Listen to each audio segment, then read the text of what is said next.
Hello बच्चों, चलिए question पढ़ेंगे। क्वेश्चन में लिखा है guttation is a process of loss of water in A liquid form containing dissolved minerals, B liquid form without dissolved minerals, C vapour form with minerals या फिर vapour form without minerals. इसमें हमें एक चीज पता होनी चाहिए, जो गटेशन है, गटेशन का प्रोसेस क्या है?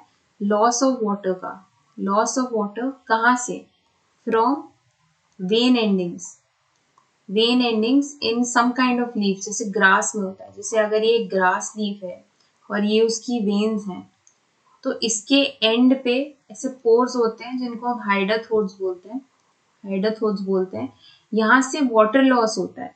लेकिन हमें ये पता होना चाहिए कि जो वाटर लॉस है वो होता है इन द फॉर्म ऑफ ड्रॉप्स। पानी की लिक्विड की ड्रॉप्स होती है, लिक्विड फॉर्म में ही होता है, right? Liquid drops. It is not in vapour form. ये ट्रांसपिरेशन नहीं है। ट्रांसपिरेशन नहीं है जिसमें वेपर फॉर्म में होता है। This is guttation, right? So guttation में it is in liquid drops, liquid form या फिर liquid drops, whatever you want to call it. So water loss is in the form of liquid drops.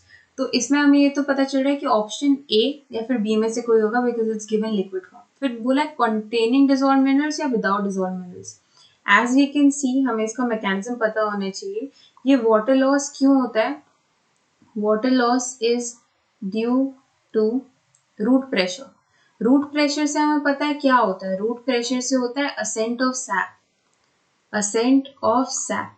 तो हमें ये भी पता होना चाहिए कि जो सैप होता है, जो वाटर कॉलम होता है जाइलम में, जो वाटर कॉलम होता है जाइलम में, उसमें मिनरल्स भी होते हैं। उसमें मिनरल्स और न्यूट्रिएंट्स और पानी होता है। ये उसकी कॉन्स्टिट्यूएंट्स होते हैं। सो ऑफ कोर्स इसका आंसर जो होगा that will be option A, because it says liquid form containing dissolved minerals, right?